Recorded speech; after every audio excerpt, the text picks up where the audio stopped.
as Lassa fever toll rises.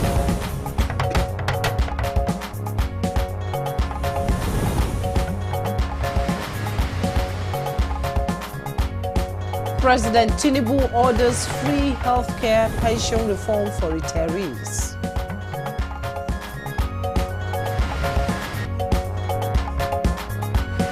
JAMB inaugurates panel on underage admission candidates.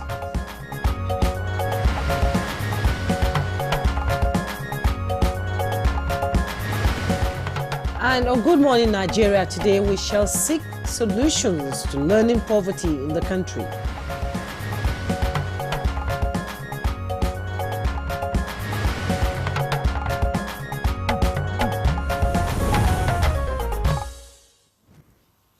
Well, Jumai, quite troubling, isn't it, when you imagine or consider that millions of Nigerian children, and I add some adults, can't simply read a simple sentence by the age of 10.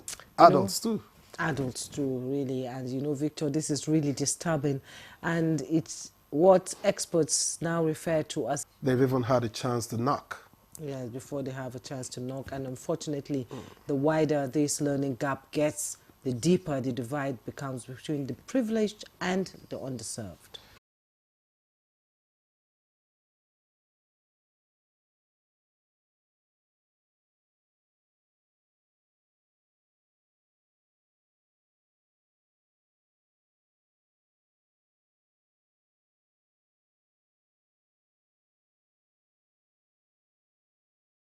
And Victor.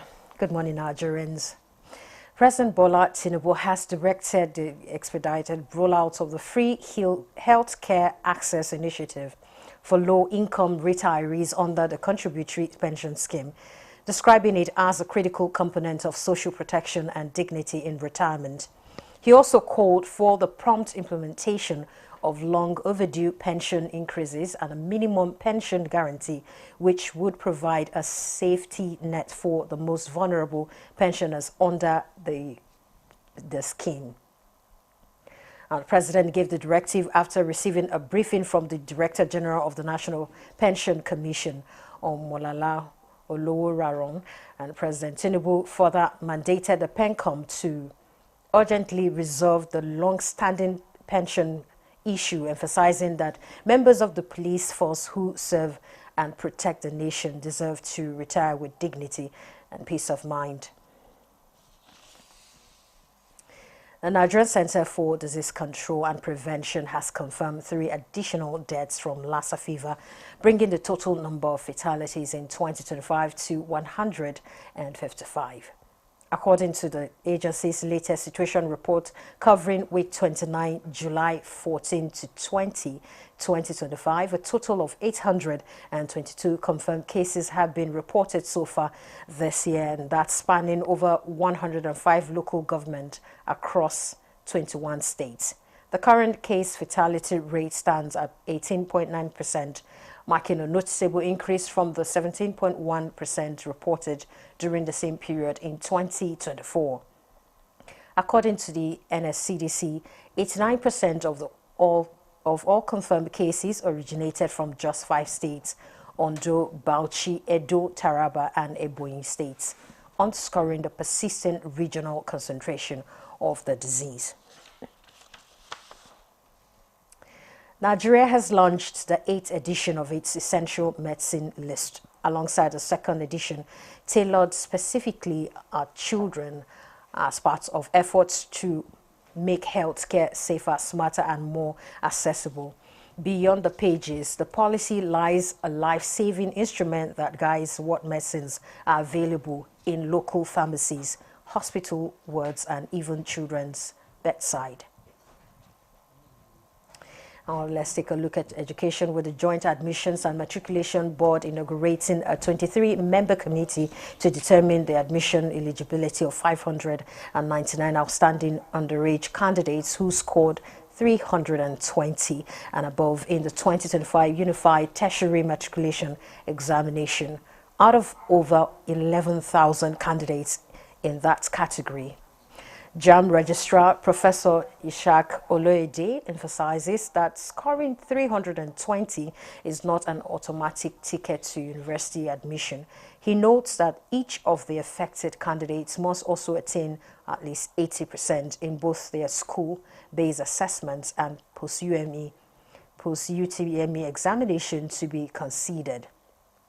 The registrar adds that only those who met all requirements at each stage of the rigorous screening process will be recommended for admission, and the final list of successful candidates is expected to be released in September.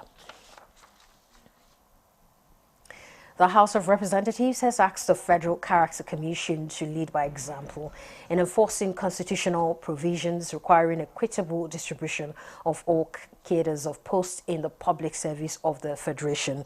The Chairman House Committee of the Federal Character, Idris Wasi, stated this while frowning rather at perceived disparity in the distribution of directors of the Commission at its headquarters and across the 6 geopolitical zones. The Federal Character Commission acknowledged funding constraints in carrying out its constitutional responsibilities and monitoring equitable distribution of positions across more than 700 ministries,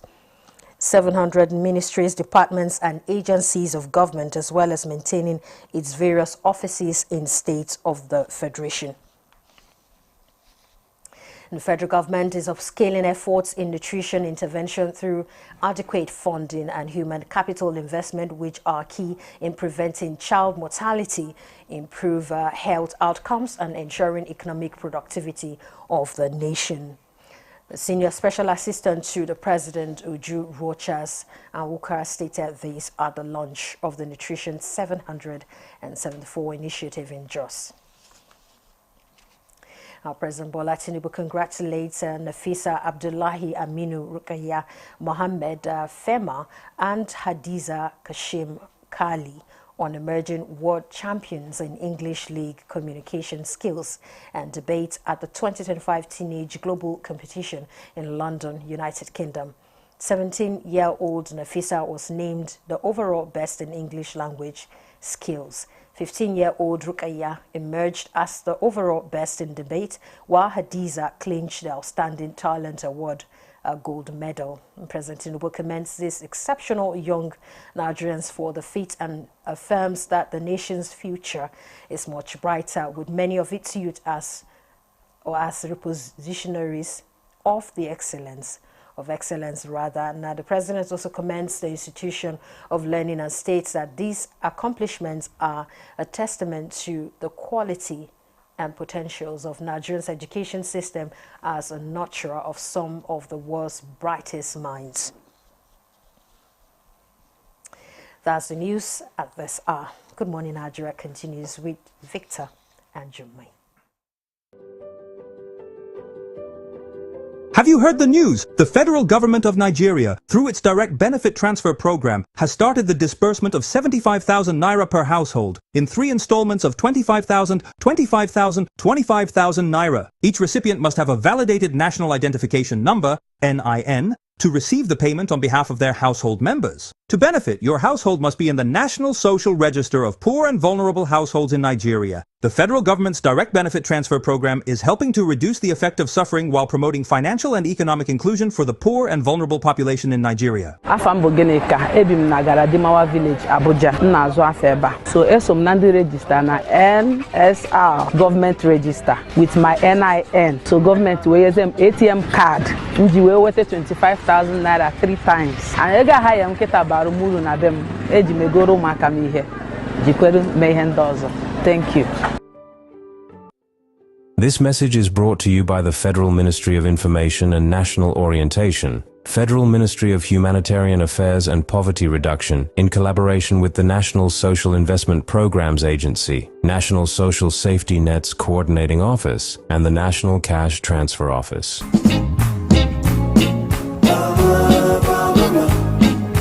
Mamalicious, maliciously good. Nothing tell you any day that everything tastes better. Lady Bama, oh,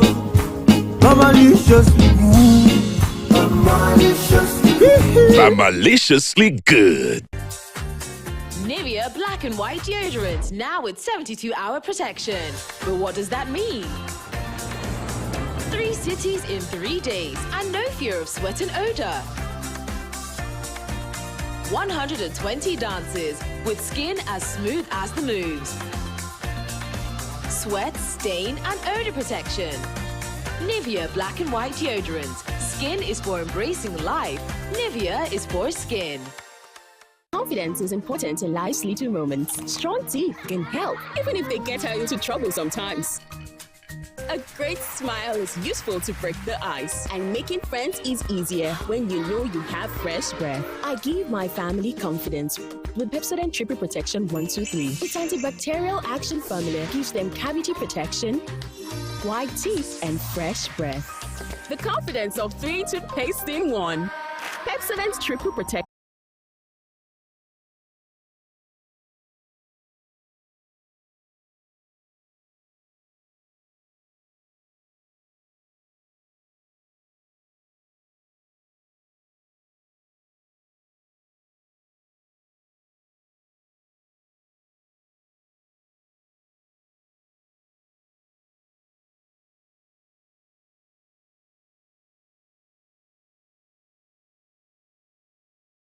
Such flag to the nearest National Orientation Agency office for proper disposal and replacement. The national flag can only be flown at half-mast on the directive of the federal government. The national flag must be flown at the same or higher height when displayed alongside other flags. Don't burn or allow the national flag to fall on the ground. Do not print, decorate, modify, or insert the coat of arms on the flag. Our national heroes are not buried with the flag. They are honored by presenting it to their next of kin during interment. Respect our national flag. Be a real Nigerian. This message was brought to you by the National Orientation Agency, NOA.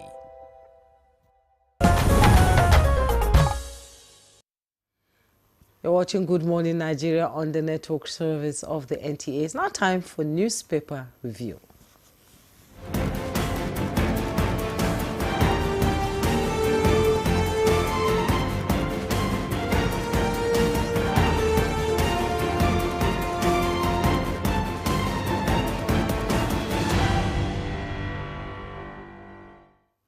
And Chukwudi Okoliobaja is already seated, cracking me up already before we get on set. Good morning. Laughter is part of my life. He's just trying to explain to you that there's a difference between compliments and flattery. Yes, so that's the truth. Yes. And if I were a woman, I'm not going to give in to flattery. I'll tell you, you are a liar. Good morning, ladies and gentlemen. Good morning. How are you today? Chukwudi.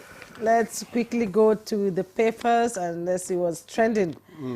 I'll begin with the Daily Trust newspaper. Daily Trust newspaper, and below the masthead, civil servants use stolen money to build estates. That's attributed to the EFCC. Details on page 18. Bundungwari motorcycle phone theft replace abduction. Details on page 12. And what to know about new insurance law? Details on page 24. You go there and you find out what's talking about. And at the picture story you see there, the remains of Ghana Air Force helicopter that crashed at Adansi Agrofarm in the Ashanti region of the country yesterday. Such a sad news. And below the picture story, states activate control measures as flood wreaks havoc. Details on page 5. Ghana Defense Environment Minister killed in helicopter crash. Details on page 32.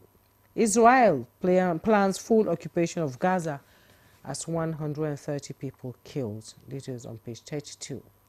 Anti-party PDP to take action on Wike next week. Details on page 13. And the headlines, the Daily Trust newspaper, Taraba, 8 months without deputy governor. Details on page 3 and 4. Let me quickly go to the Leadership newspaper now. The Leadership newspaper above the masthead, police detention over alleged criminal defamation. You find the details on page 7. And below the masthead, NCAA suspends 2 pilots over incident involving KI. Details on page 7. Corrupt politicians being given top government positions. Emir Sanusi. Find the details on page 4. At the side piece of the picture story, global competition. Our students made us proud, say Yobe parents and school. Details on page 7. Ghanaian minister died in helicopter crash. You find it on page 4. Bauchi local government to ban women, girls from going to farm. You find the details on page 21. And NDIC pays 54.62 billion naira to 691,418 customers of defunct Heritage Bank. Details on page 6. And the headlines in the leadership newspaper, Jonathan chickened out of reforming PDP. That's coming in a new book. You find the details on page 4, who wrote the book and what the book is talking about. And the picture story you see there is a loss to the journalist profession, Doyin Abiola, 1943 to 2025. A pen of courage stops writing. With writers Tinubu, governors, NPAN, NGE mourn first female editor. Former colleagues in Concord Daily Alake, Awoyinfa, Adeshino pay tributes. Life and times of Nigeria's media Amazon. Family to bring remains home from China. Find all the details on page 7. Victor. All right, the blueprint is here, and the sad story from Ghana is also reported here. And just above the nameplate, kidnappers abduct student. 2 others on Shinkai Wukari Road. 13 escape. That story is on page 9. And just below the nameplate, INEC affirms 9 political parties for a Dubai election. LP missing is also on page 9.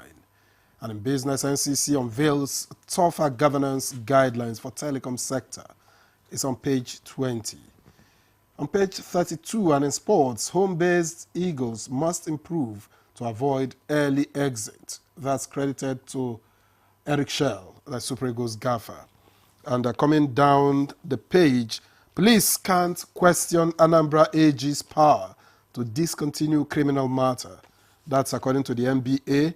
And the 2 riders says DPP's detention an affront to Constitution. Ubasani calls for unified legal reform is on page 10. And that tiny strip at the bottom reads, Court remands Enugu native doctor for allegedly burying victims alive. That story is on page 7. Let me invite Chukwudi Kolubaja. Burying victims alive. You invited me on a morbid tone, but it's okay. Life has to go on. I didn't hear you talk about a pen of courage stops writing, doing Abiola. You did? She read it. Sorry, Did maybe. you travel to Mars? I think I was absorbed in something here.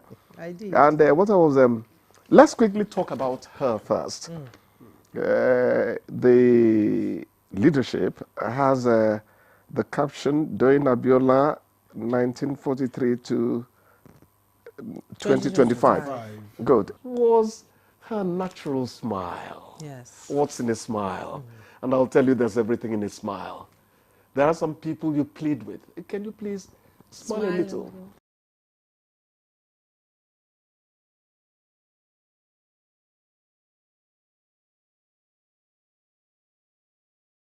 Money to build estates. That's coming from the EFCC. We were talking about some filling stations in Abuja the other time, and a friend of mine said, you see, these people you think are the owners of the filling stations, many of them are owned by civil servants. Yes. Where did they get the money from? No, this is speculative. It's speculative. Okay, let's go to real journalism, investigative journalism. Okay, states activate control measures as flood wreaks havoc. And they are talking about Benue, Lagos, Sokoto, Kano, Kebbi, and Gombe states. I think Nasarawa and another state there, they are also working on something. But what we always ask here is it reactive or proactive? Proactive cannot happen in July. It has to be reactive to the flood. Any real measure to check the ravaging flood, flood plains everywhere now. has to be proactive. We know that, as we keep saying here, the ice is melting and the deluge comes easily because already the landscape is fairly flooded. So a little rain, it takes it to, you know, a deluge. It's really unfortunate, but we must keep on working at, you know, making it better for us because buildings are threatened. Farmlands are actually washed away. It could be the precursor to hunger, you know. So it is very important we work on the floods early enough. Yes. You're throwing up anything from your side? The Taraba State story, you mentioned it, didn't you? Is it the deputy governor? Yes, deputy governor. Yes. Now, the thing is this, if the man is ill, then the man is ill. The report is that Al-Haji Aminu Al-Khali was first taken to National Hospital. Couldn't quite work out there, and he got taken to Egypt. First of all, we have to recognize the fact that a fellow man is in dire straits over health, you know, needs. May God restore his health. But you don't create a vacuum. You know, life has to go on. So what does the Constitution say about such a situation? That's what we have.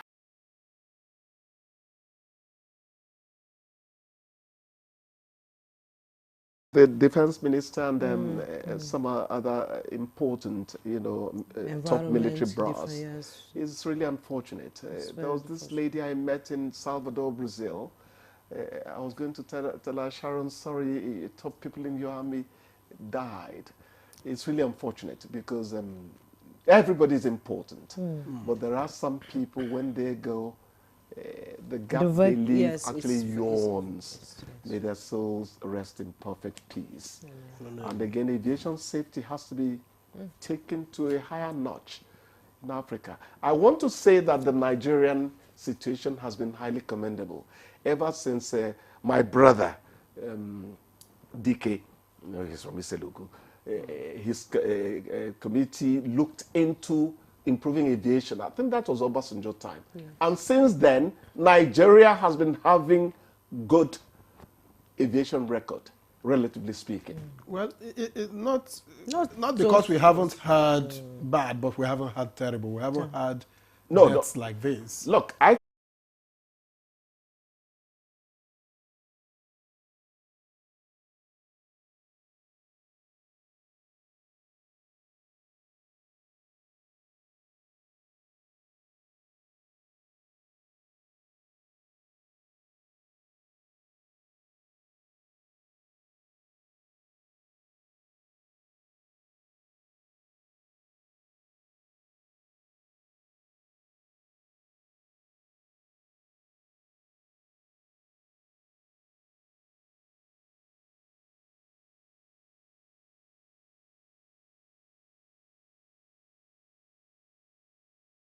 Nigerian, brought to you by the National Orientation Agency, NOA.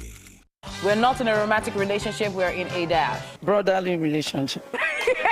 Friends with benefits. Yeah, very bad boy. No. Family relationship. Who be your family? Situationship. Are you in a situationship? It is well. Survey says... Hey! Onenge is my girlfriend. You want judge? Thank God. Say I hacks. An oversized shirt is okay to wear, but an oversized dash isn't. Skirt. Bra. Short. Pants.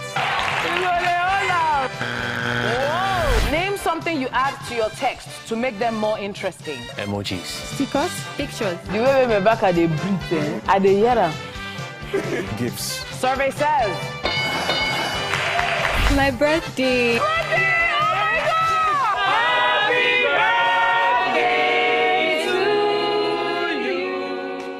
The Nigeria Coat of Arms is the official seal that represents the authority of the Federal Republic of Nigeria, hung on the wall behind the seat of the principal officer of the government, supported by the portrait of the serving president of the Federal Republic of Nigeria. It has 7 features.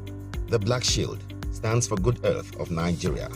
The silver wavy band stands for the confluence of rivers Niger and Benue. The two white horses stands for dignity. The yellow flora is a common wildflower throughout Nigeria.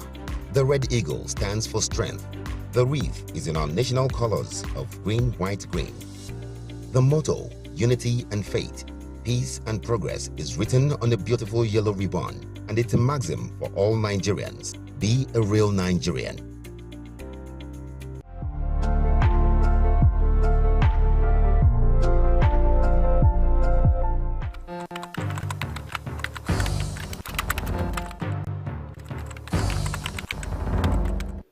Pleased to announce encouraging news from the National Bureau of Statistics, which released the Consumer Price Index, the CPI, for April 2025 only yesterday.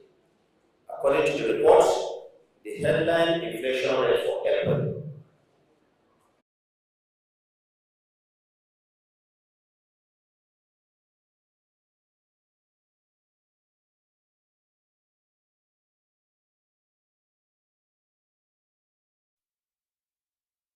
Thank you for being there. You're watching Good Morning Nigeria on the network service of the NTA. To begin our conversation this morning on ending learning poverty, here's a background report put together by Oyeyemi Ajayi. Over the years, Nigerians have continued to raise serious concerns about the state of the country's education system. The problems are not just statistics. You can see the effects in the kind of students schools produce every year. Now, to be fair, different administrations have tried to make a difference. Some efforts have been commendable and have brought about notable changes.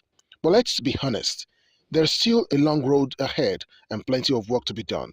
Just recently, on the 1st of August 2025, the federal government of Nigeria officially flagged off the Ending Learning Poverty for All in Africa campaign, also known as LPAF. It's a major initiative spearheaded by the African Union to make sure that every African child picks up the basic skills in reading and arithmetic skills they will need not just in school, but throughout their lives. A recent UNICEF report didn't mince words. It reveals that more than 70% of Nigerian children still struggle with basic literacy and numeracy. Many of them can't read or understand a simple sentence by age 10. That's the harsh reality LPAF is trying to change. The campaign is more than just a talk. It's designed to help African countries streamline their education policies, fix funding issues, focus on foundational learning, and tackle poverty where it starts inside the classroom, in remote villages, and even in IDP camps. It's also pushing African leaders to treat education as a top priority and encouraging young people to be champions of the campaign, reminding everyone that education isn't a privilege, it's a right. Here in Nigeria, the government has highlighted its existing efforts like the Homegrown School Feeding Program, inclusive education drives, teacher training initiatives, and the Nigerian Education Sector Renewal Initiative as part of the broader plan to support LPAF's goals. It's clear that this campaign could be a game changer addressing long-standing issues like inequality, poor governance, and system inefficiencies. LPAF has been described as a roadmap for measurable transformation, and expectations are high. At the heart of it all is the Federal Ministry of Education's pledge to make sure no child, whether in Nigeria or anywhere on the continent, is denied access to foundational learning. With strong political backing, solid partnerships, and inclusive policies, the ministry says it's ready to close learning gaps, rebuild our education system, and equip every child with the tools to thrive. So could this finally be the turning point in Nigeria's battle for all-inclusive learning?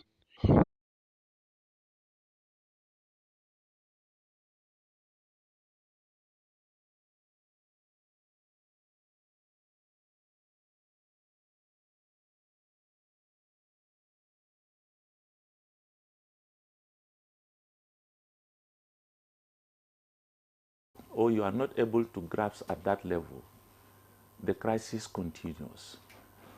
Reading is a lifelong skill There is this concept we have in reading. You learn to read, and thereafter you read to learn. And once you cannot read, then you cannot learn. And lifelong learning is all about reading, because it's not everything somebody stands before you to teach you. You have to learn from books, you have to learn from the webs, you have to learn from all sorts of media. And so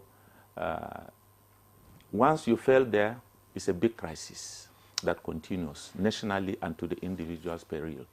All right, Professor Mesama, let's thank you very much for your opening remarks. Not facilities in Kano State, and it was an eyesore, it was a shame.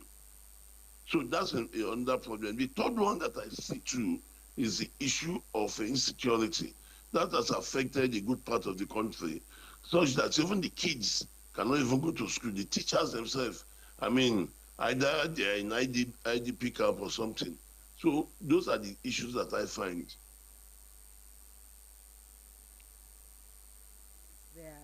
We're now being joined in the studio by Honorable Rosemary Osikoya. She's a former Commissioner for Education, Kogi State. You're welcome to Good Morning Nigeria. Good morning.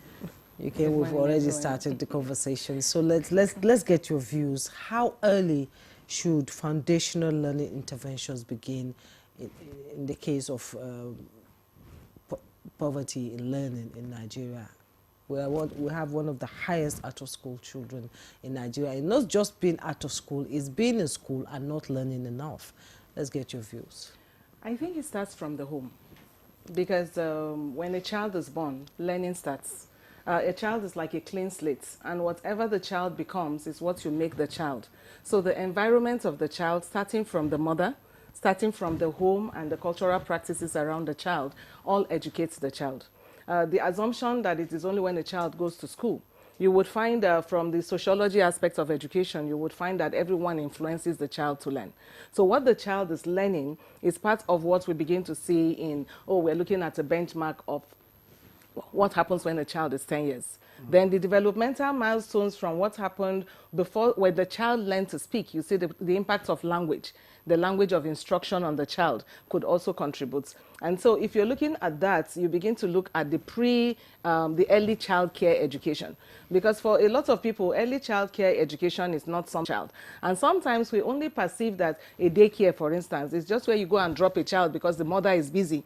And then, but if you ask me, addressing these issues holistically means we begin to pay increasing attention to early child care education. I'll tell you one of the gaps I observe. You would hear that, okay, if a school is looking for accreditation, we don't bother about early child care. That is.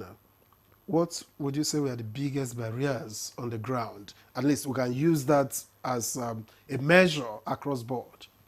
One of the first things, before I was in education, I was in environment. Okay. So I've had a 2-year stint in environment and natural resources. And so when I got into education in 2019, the first thing we did at that time, thanks to the governor of that time, was we had an education summit. And so the education summit was for the government of that time a mid-term review. The idea was to look at all the issues and then see which are the issues you need to address.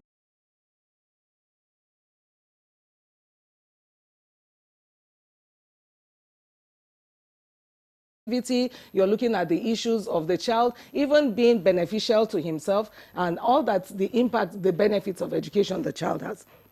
So then, access was an issue. Communities that are very far and remote from school, so we're looking at access issues. In some cases, schools are cited for political reasons. In some places, schools are put where they are not wanted. In some other places, speaking of access again, you talk about the learning environment in the classroom. You find, for the most part, I don't know where we got it wrong, but somewhere we just think that when you just plant a building and then the building is just a physical structure, the learning aids are not present. The teaching aids are not there. You know, not even the space for sport, exactly. for physical education. So sometimes you will find that because a lot of us think that is why rote learning come in. Because you ask a teacher, why do you only teach rote learning? Because the child do not have the equipment. But you see, in recent time, I love something I saw in Lagos State. It was attributed to one of the development councils of Lagos about a standard school that looked like a high-rise story building. The argument would be, is that possible because Lagos is a cosmopolitan area? But we need to see more of that. Where if we say there's also a critique of education one time, where they said the schools of the private and the bourgeois, where you get to spend over 1 million naira tuition fee per child, 45 million in some cases for a child in basic education, and people ask, what on earth are you talking about? The fact of it all is, I think it underscores the issue.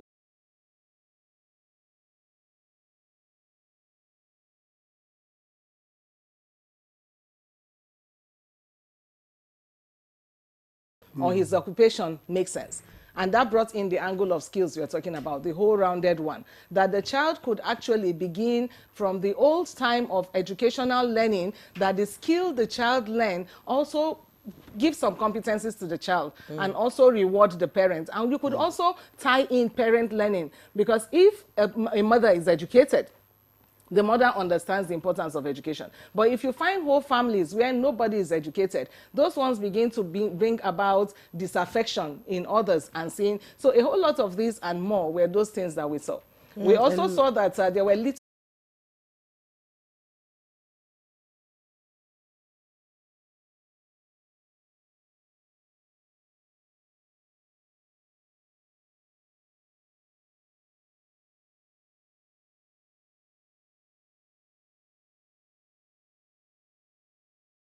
school, far too many are not learning at all. So what is the situation in Nigeria, in Africa, especially Nigeria? How bad is it?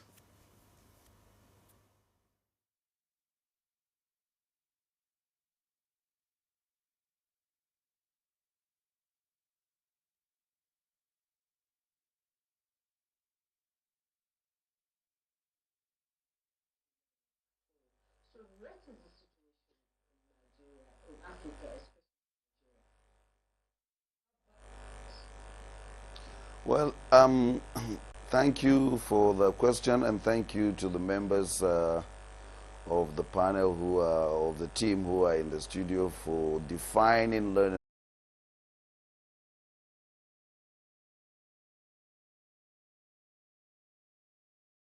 Now, one of the biggest challenges for this is that in years to come, we may not have enough manpower. If at all we have manpower, they may not be skilled manpower. Knowledge is in different domains, so we should have knowledge learning by the head, that is a person should be able to comprehend. Learning with the hands, that is a person should be able to demonstrate skills that they have learned. And then learning by the heart, that is when we talk about the affective domain and then how a person relates with other people in society. These are socially transferable skills. I would say to a large extent that with the kind of teaching and learning that we have in our public schools, nothing much is happening, and that is sad. Be able to demonstrate skills. For your opening remarks, nothing much is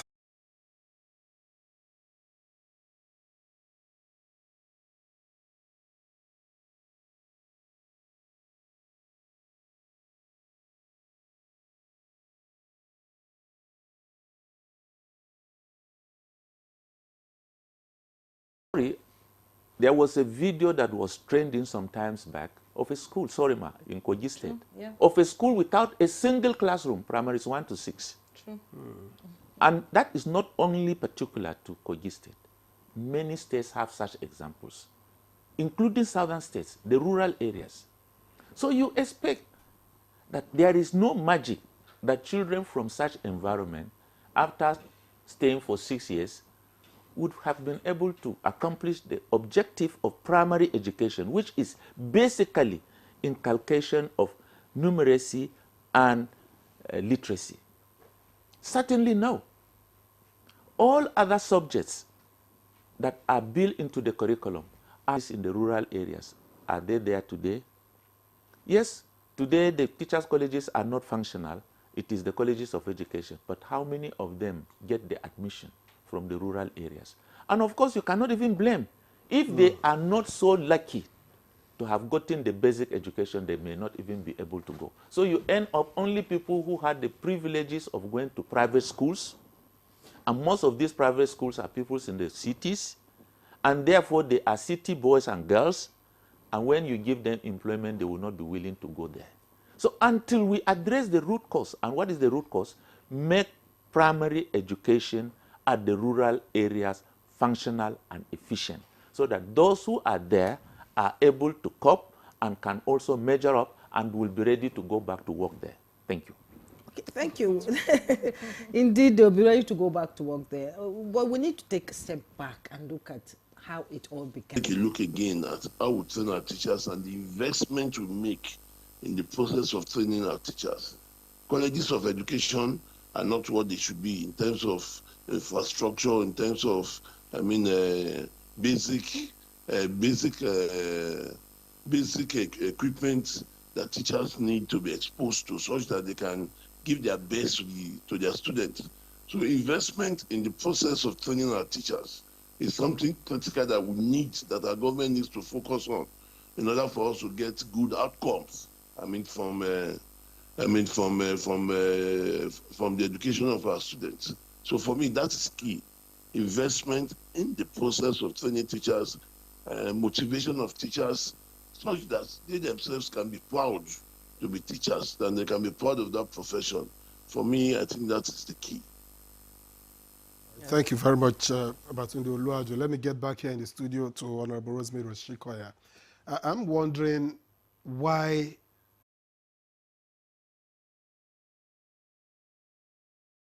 the state level. And I'm asking because that will give us an insight into whether states are ready to implement the Ending Learning Poverty project. From the point of view of Nigerian law, the responsibility of the governments for education is co-shared between the federal and the state governments.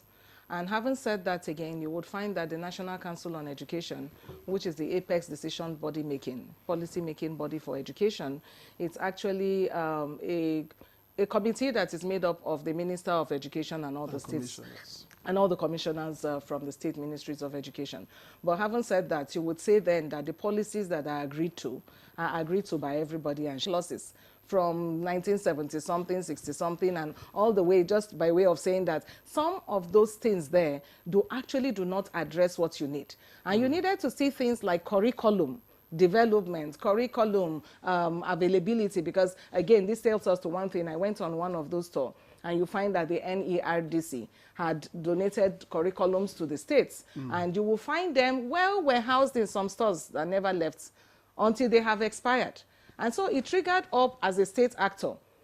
Implementation of curriculums are an issue. And we also remember, again, like I said, there's this question of, do you even have the curriculum? Because the policy says that instruction in mother tongue, the fact that we're talking about local government autonomy. And with that responsibility of local government autonomy comes the responsibility of seeing much more results in basic education. And like the rule now is, I think that is a future of the current government that we need to also begin to pay attention to, because in the past, issues about prorated salary for teachers, rationing their salaries, and taking back to where we're coming about, there, once upon a time, if you look at the land, the properties of school, there used to be allocated lands for school. And lands that were allocated to schools then provided for all facilities you expect to see in the school. Including sports. Including sporting facilities and all that.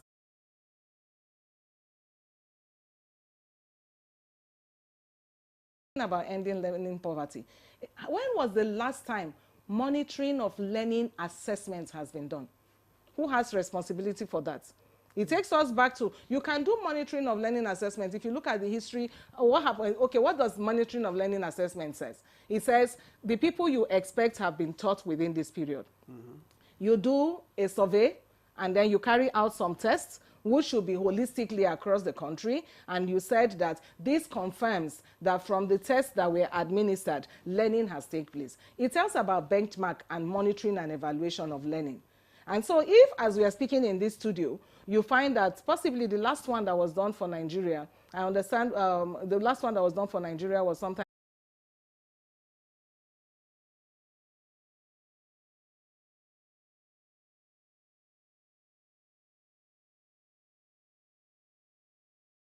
a child and learning competencies will become an issue, like he said, at very serious level. But again, if colleges of education, and I'm happy they are doing monitoring of learning assessments, maybe we need to look at those data again. It will take us back to the universities again.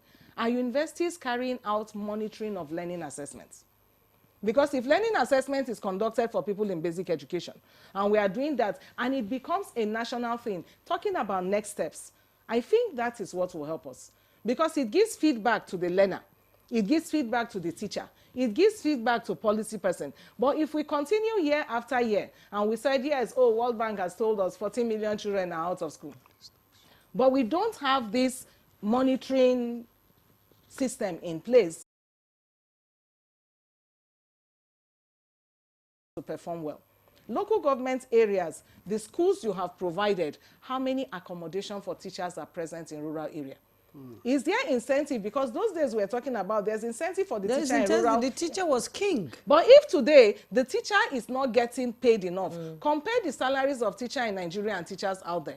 But again, to address learning deficits, as we are saying, where human resources are concerned, have we thought about providing scholarship to Nigeria students in teaching? We'll get to that. We'll get to that. So that more of the best brains would find a pride of place in being in education, because it's about the reward system and what you take home at the end of the day. Let me just contribute to that.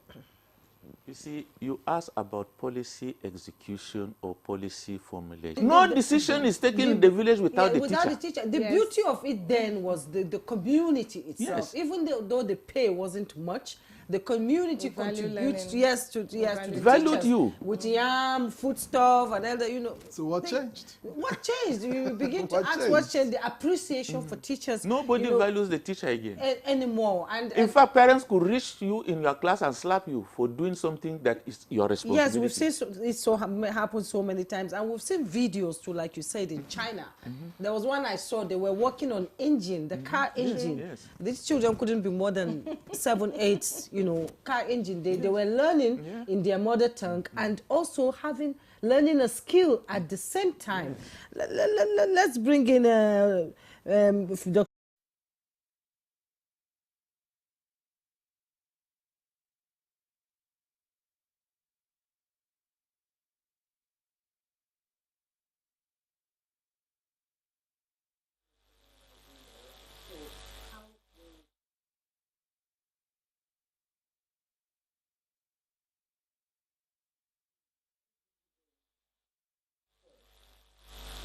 Thank you for having me back to the conversation. Yes, teacher training. Incidentally, I joined teacher training in 2006 while I was employed to become a lecturer at the College of Education, Kafanchan, the one we call Kaduna State College of Education, Gidanwaya.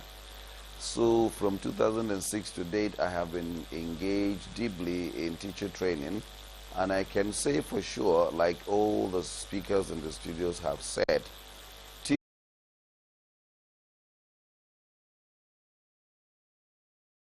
many maybe might be interested in going. And this will now impact on which people want to enroll to become teachers.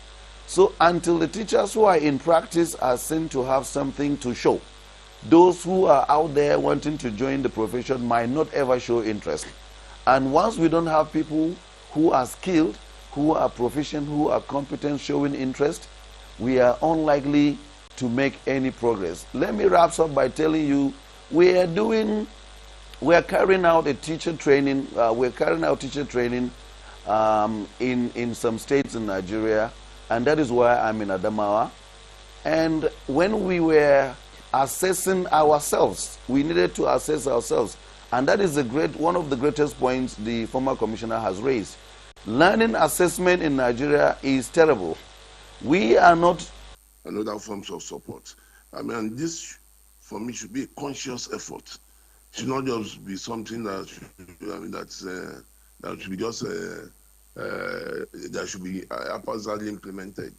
We need to consciously encourage the best, our best brains to go into education, such that the outcomes, from our schools can be, top notch. Except we do that, we'll face a crisis. Because right now in Nigeria, teaching is just left for those who cannot find employment in other sectors. We need to do something consciously to encourage our best friends to go into education, to go into the teaching profession, such that the outcomes can be something that will be positive and will have a lot of multiplier effect on on the economy and as well as the developmental outcomes. And by saying that, I'm equally talking about investing in infrastructures in our colleges of education and the faculties of education in the various universities, as well as the teaching, the colleges of education, because like someone says right now, it is what you put in that you're going to get. It's not magic.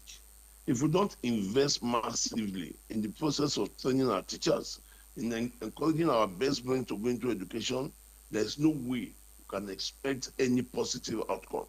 So for me, I think we need just to incentivize people to to go into the teaching profession. For me, that is important. Okay, thank you so much. That is indeed very, very important. We have some text messages that came in from our viewers who want to contribute to this conversation, but that will be after this break. We'll be right back. The currency unit is the Naira, while the minor unit is the Kobo. They are both in notes.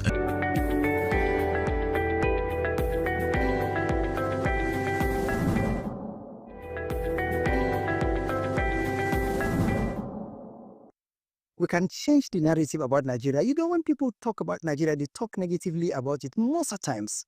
So it's the role of the filmmakers to now bring that positive side of Nigeria for the world to understand that Nigerians are more than the negative information. And we can do that digitally, because in those days, you know, you have to communicate or go for lectures for people to understand where you're coming from. But now you have these platforms. Everything you have can go on these platforms. People will see globally. Look at Nigeria on Netflix. It's doing really very well. When Nigerian films premiere on Netflix, you find out that they're in the top 5 or top 10 in most of the European countries, Asian countries, and all other parts of the world. So this is one of the ways through which we can be able to export that, you know, or do that cultural exchange. How much of being a Nigeria cultural ambassador are you? And we're all guilty of this. Most of us Nigerian filmmakers are guilty. So here we see a good number of us telling stories that are still Western culture dominated. From the naming of your characters, from the writing of your story, the characters are named English names. What happens to Yoruba names? What happens to Hausa names? What happens to Igbo names? What happens to Tiv names? What happens to our cultural epic names? Oh, they say, but they will not be able to pronounce it. Oh, leave that to them. Do we pronounce their own names? We have to be intentional about how we represent our culture, knowing now that the world is a global space and you don't need people's permission. Everything you do, directly or indirectly, intentionally or unintentionally, you're putting the Nigerian story out there. I think we should begin to make conscious attempts at creating our own streaming platforms. So we thank God for giant streaming platforms like Prime Video. We thank God for giant streaming platforms like Netflix and the rest of them. But what happens if today or if tomorrow we come up with our own Nigerian Netflix?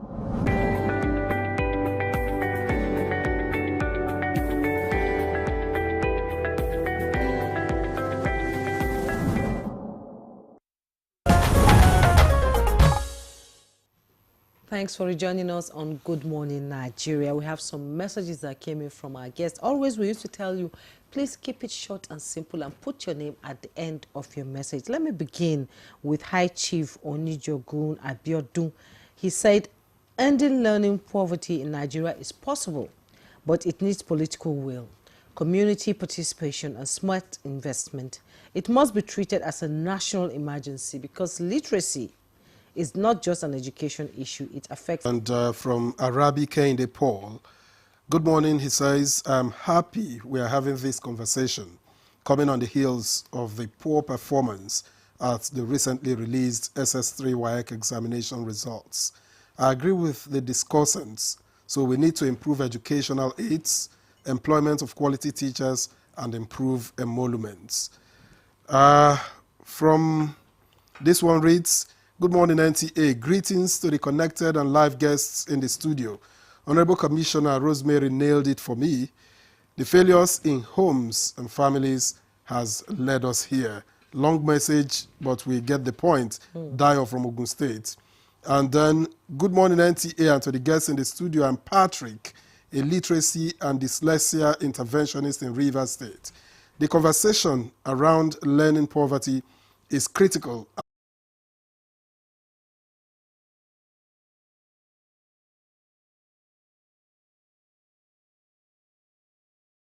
Not disciplined. They don't want to study, but want a certificate.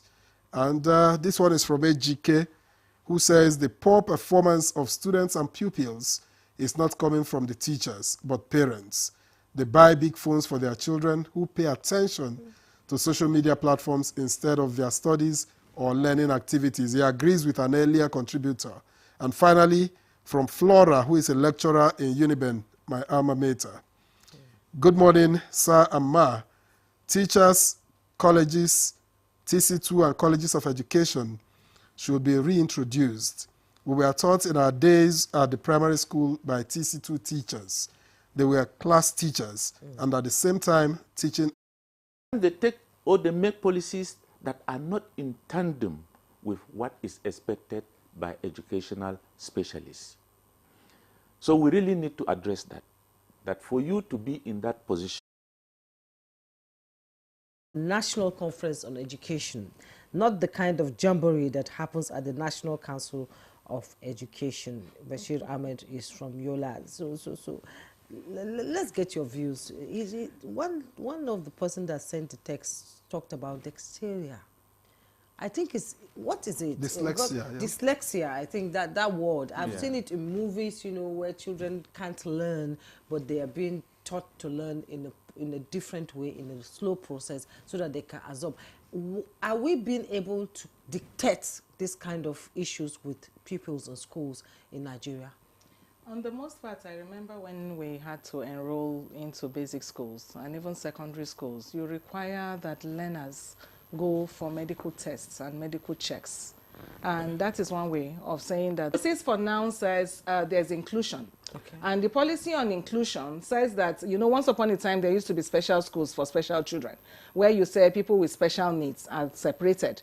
But now, within the domain of the policy you have now, inclusion says that for the purpose of this child being able to develop well, you socialize them, you co-school them with other people. But it brings back that is not by itself a bad policy. Yes. But what it means is that in building the capacity of teachers, we would need to have those skills, those who are specially trained, we mainstream within all of the school. That's the implication of that.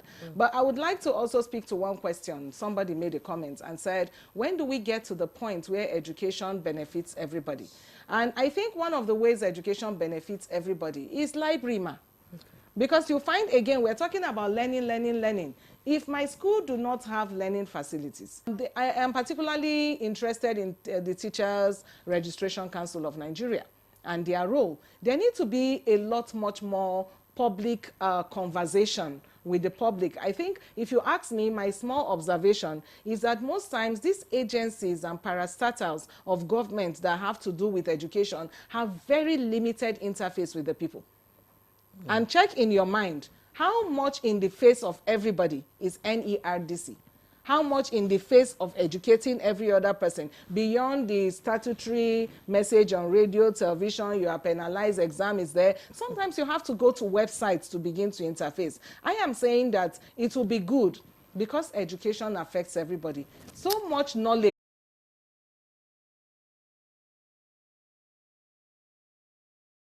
Okay. All right, but let me ask, I'll take it off from here and get to Dr. Hayab. At what point, yes, we may not have the best resources as teachers, but at what point does a child pick it up? And I'll explain this. As a growing child, I know I could get my parents to get me some novels.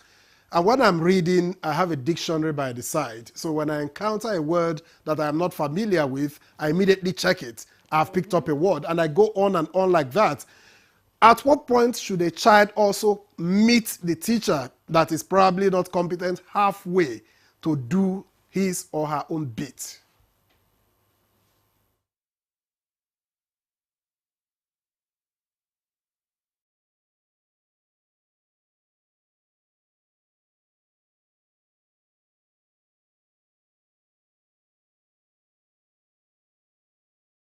Tunde Oluojo to bring him into this conversation as an education activist. Can you tell us what role local media and storytelling play in driving awareness and behavior change, especially among students? In 1 minute, please.